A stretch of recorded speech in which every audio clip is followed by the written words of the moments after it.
good evening to our Parkhurst Parish office. And this evening, it's such a joy to have with me two parishioners who have been part of St. Paul's for at least 16 years. Their names are Stephanie and Delphine. I'd better point out who's who so that we know who's who.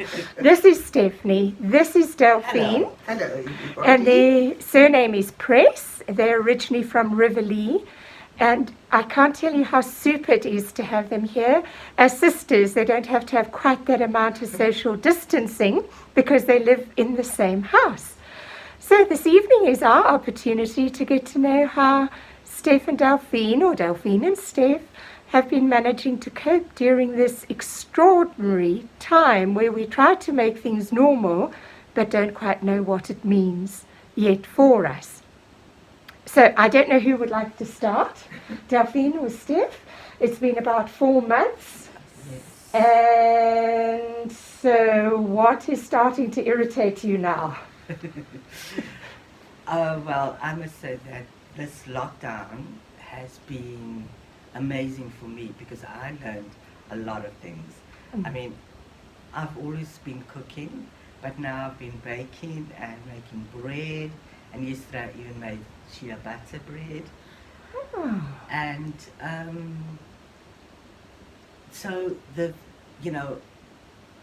it's experimenting of the time that I've got available to myself. But I must say that it is now becoming a bit hectic for me, in a sense where I feel that I love my sister, but it is getting a bit hectic, just the two of us. And she's got the opportunity to go out and see other people, where I haven't been socializing with anybody.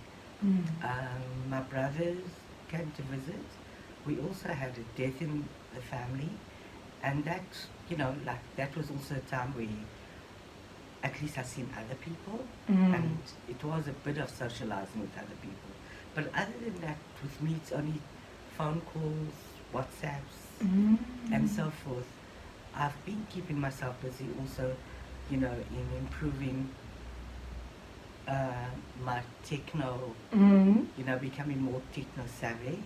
But I do feel that I need to be more socializing now. You're missing that so much. What about you, Delphine? I mean, I'm hearing you've had the opportunity for variety, but there must be things that are irritating you too now. Oh yes, remember, even with those, even with having the opportunity to meet with others, you still have to comply with those regulations. The social distancing, and as I mentioned earlier on, just in terms of from a business perspective, we were sort of, and I don't want to bore everybody with work, but I do think that this is what's so amazing, and that is so right, I believe. And I believe right from a spiritual point of view, because our business started in March, and then we had lockdown, and then we had this, I have 30 people reporting to me. So what is it that we had to do then after that? And this is a face-to-face type of business, and there was brakes put on it for a bit. But here's what is really super amazing is that we still have these people in place, still willing to give it a shot, still willing to go out there and make this business work, and obviously to provide for their families, because a lot of these are probably school leavers that haven't been able to have a job, and so yes, it may not be perfect, but the fact that it is still going on, I am truly grateful that I'm a part of this amazing team that we have. And I do believe, as I say, from a spiritual perspective, I believe it's what God has made us, has helped us get to where we are, because I believe the entire team feels that, how did we get here, and it's great to recognize that. I think under normal circumstances, if there was not lockdown, I really have to be honest with you, I don't know that people would have stepped back and looked at what we have achieved. We've been able to do it, and I think that sort of stands out for me on a work front, which occupies quite a bit of my time at this, especially in the last 2 months that we've been back, because we've been back, but not in our normal environments. But sort of coping with it as well. Yes, there's challenges, as I say, but on a personal front. Yeah. I think the first month I look back at it and I say to Stephanie, do you know that we could not leave home for those when we were under lockdown 5? So to ease our frustration, we were walking around the house and counting our steps, you know.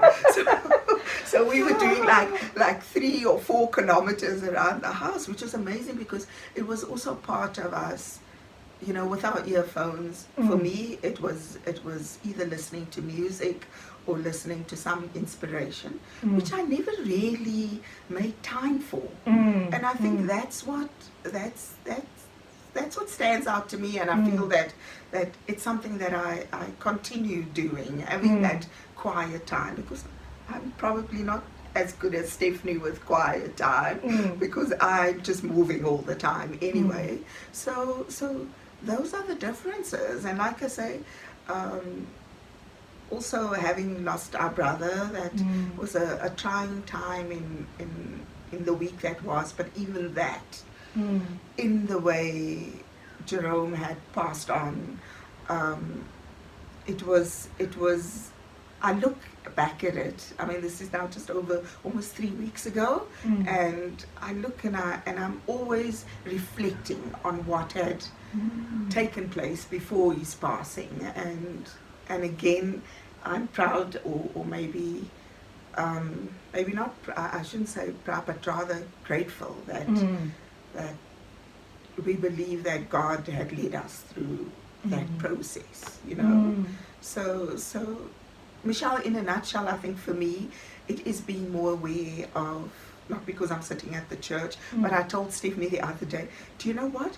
I really feel like I need to go to church. I need to go to the structure. I need to interact with everybody. And if I may not have recognized that in the past and just done it because it was a norm, I feel that I need to be in the place. I'm happy to be here. As I said, it was so strange to drive down the road toward the church today. But yeah, I'm definitely, from a spiritual perspective, I believe lockdown has moved me in a way that is special. It sounds like you've really grown so much more attentive, aware, grateful, reflective. And you, Steph, I mean, Delphine says that you have more regular quiet times. Yes, because I found, you know, I mean, with my network of people, I find that people are much more kinder, people are much more attentive, and you know, like, I've got friends that's in the UK and in the US, and chatting to them on FaceTime, even with them, it's like they also experiencing, you know, more connectivity, you know, finding out about the human spirit. Yeah. You know, and that is what I found amazing. And, you know, Michelle, you know, I do find that I get emotional when I think about it, because I think this is God's way. You know, I know that this is a virus, but I think, to me, God said, people, I've created you as beautiful human beings. You've now destroyed my world that I've created for you to enjoy. Because when I look around, I mean, the birds are much more happier. I'm finding, even though it's been winter, even the trees seem to be smiling. You know, so I think this is God's way of bringing us to say, listen, I created you as one, because we're all interconnected. And I'm finding I'm understanding people more. I'm more patient too. I've become more patient.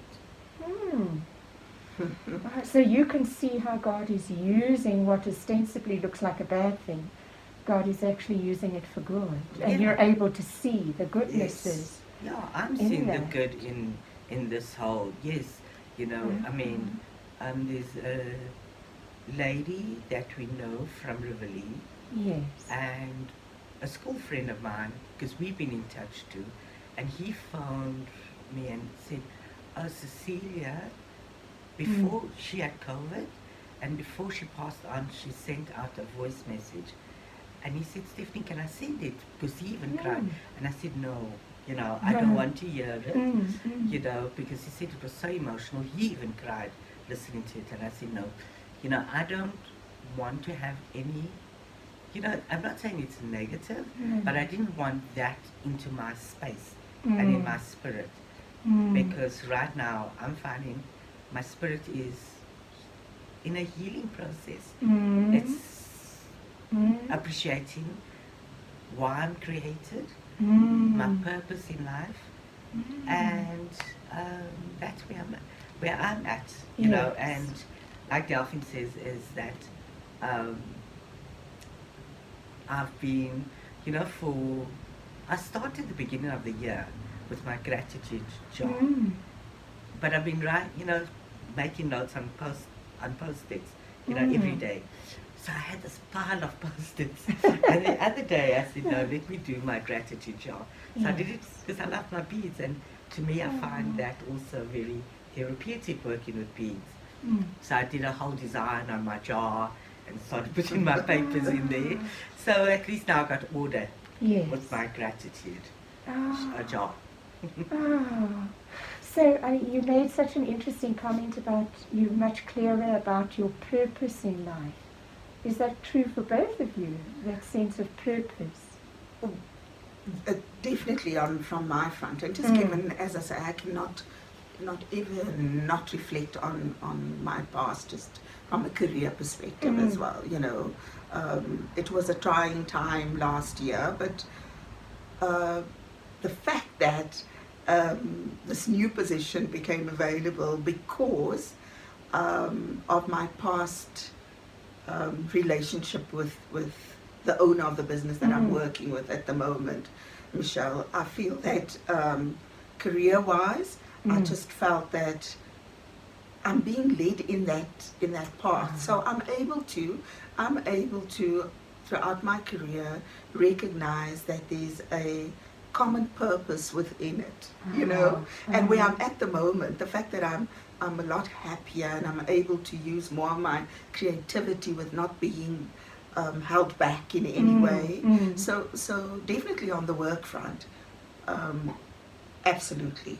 On the spiritual front, I feel that there has been more time to reflect and spend with myself, So, and I must admit, more than when I was in a crazy rat race sort of space, and I'm appreciating that a whole lot more because, as we say, even though we live together, I recognize Stephanie's quiet time, and my quiet time may be very different to hers. Whether I'm driving, it's normally, I don't know when last I've really listened to the radio, because normally you sort of turn on your car and the radio's on right away. So if there's news, I will, but then I turn it off. Because then, even driving to the office, it's a short distance, but I look at the people that are begging on the street, so all of that, we've seen it before, but that there's so many more that is on the street, and obviously that leaves with me because I tend to build relationships with those that I pass every day,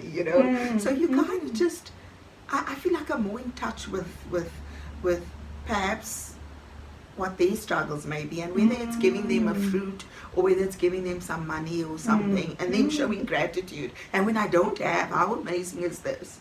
They'll say, "No, it's okay, man, thank you, next time," So I think, and before I never really took note, it was, if they were persistent, I would get irritated with them and so on, but when I do give it, I look at that, their gratitude, and I think this is such a little to give.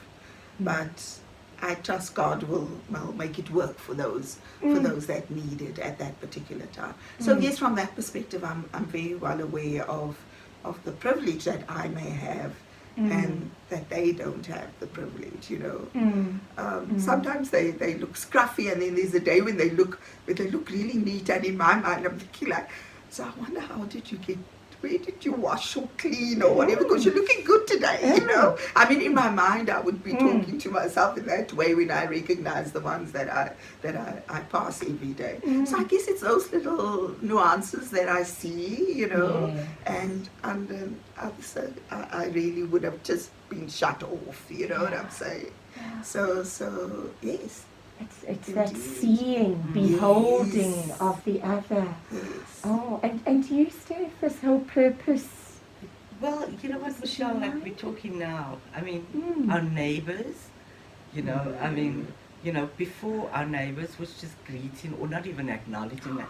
And now we become very close with our neighbors, our immediate neighbors, you know, both on the left and the right, and especially with Gary and Mandy, you know, I mean, we become very close with him.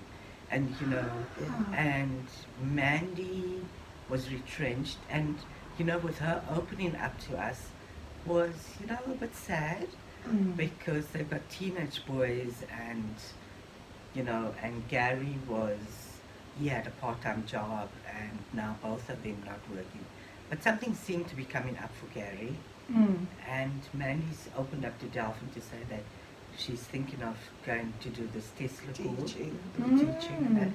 But you know, those kind of things is that before your neighbors were like, they're there and arm's length. But even with the WhatsApp group, the resident WhatsApp group, you know, even with that, I'm finding people are being much more kinder and nicer and so forth. Yeah, because I'm thinking about the time of Palm Sunday. We were asking for palms, and everybody was so, we've got, and yeah, so that was a nice, just coming back to that, sorry, not to break, but I think that was, Michelle, that was probably, and remember that was in lockdown 5, when we couldn't really move around, but we had so much fun doing the palms and doing the different ones, you know. So that was even the amazing. palm crosses. And the crosses, yes. Because we Googled, and I took a while to get, you know, into it, and then eventually I made a whole bunch of palm crosses. Because I got so excited about doing it, and sharing it too. So, like us, you know, the thing, what I am looking at is there's something in the pipeline that I'm working on, and this week has been where I did a lot of research on how I'm going to take it forward, and there are opportunities. It's just like taking much slower for me to get there. And this is the thing, is that what I said to Delphine was, you know, yes, there's a lot of financial responsibility on her. But then I look in another sense and I say, God has made it possible for her. You know, so yes, you know, he's moving her, he's putting the financial responsibility on her, and then on the other side is the way we complementing each other, where the finances, because I said, no, it's like husband and wife. So she comes home and she finds a pot of a hot meal, the house is clean, the dogs are fed. So so each of you are valuing what the other person actually brings. And it's so interesting, I'm listening to you and I'm so aware how for both of you, one of the core purposes in your life is to make a difference to other people's lives. Yes. And that's so special. If you had to say just one thing to this community, what would you each say? I'm just aware of time. Yes. So, wow. Michelle, I don't know. I know you're saying one word. It's well, it could be a sentence. yes, because one word is I wish I would have thought about it. But I miss this community. I really do miss the community. You know, it wasn't for me. It's yes, it's the spiritual fulfillment when you attending a service. But I think we have a community that is caring, and even a touch, or somebody coming to ask how you are, or even hearing about people's whatever situation they may have been facing at any given time, you know. I believe that our church community, St. Paul's, is a family, and a family that there may be struggles, there may be enrichment in some way spiritually, and there would be people that would be quietly in their corner. But I feel that to this community, I want to say thank you for the support. Thank you to our pastoral community, yourself, Gavin, Maureen, and everybody else in the background, Lynn, for keeping us together, for keeping this community communicating with us in all aspects, no matter what, and especially from the spiritual side, because as I say, getting our sermons every week is great. You know, Stephanie and I would the daily prayers, because even though busy and so on, you know, I won't say that I make time for it at a specific time, but there are times when I recognize it, because as you know, social media is in our faces at the moment. That's how it is. So I'm grateful for that. I'm grateful for having this family that I know is out there praying for us and caring for us.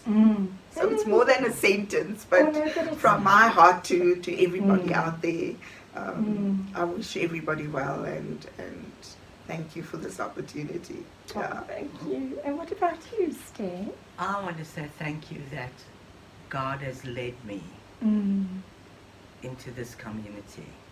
You know, I don't think it's by fluke that I came here.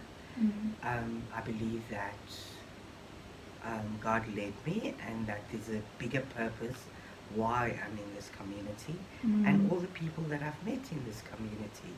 You know, it's very special for me, and I made a lot of friends, and getting to know everybody, and people knowing who I am and my background, and you know, also learning not to be judgmental, and the love and support that I'm constantly getting from the community. I mean, we've got our Tuesday fellowship group. Shout out to our Tuesday fellowship group. And you know, there's still lots of community communication, you know, and care. So yes, I'm grateful that this is where I'm supposed to be, and yeah, it's just growing from strength to strength. And thank you for keeping us, you know, communicating with us daily with the readings, because it's something I look forward to, the afternoon prayers that I do and listen to. And yes, and a lot of it is also because I fall asleep with meditation, so I'll play that, and it's very relaxing going to bed at night listening to it. So thank you, Michelle. Thank you for this opportunity. Thank you for sharing with everybody. And yes, love you all. Yeah. Thank you, Steph and Delphine. Thank You're you, such Michelle. role models and inspirations to us. We can't thank you enough for giving of yourselves, that our hearts may be inspired and uplifted. God bless you. Bless Thank you. you. Thank you, Michelle. Thank you. And to everybody, thank you. You.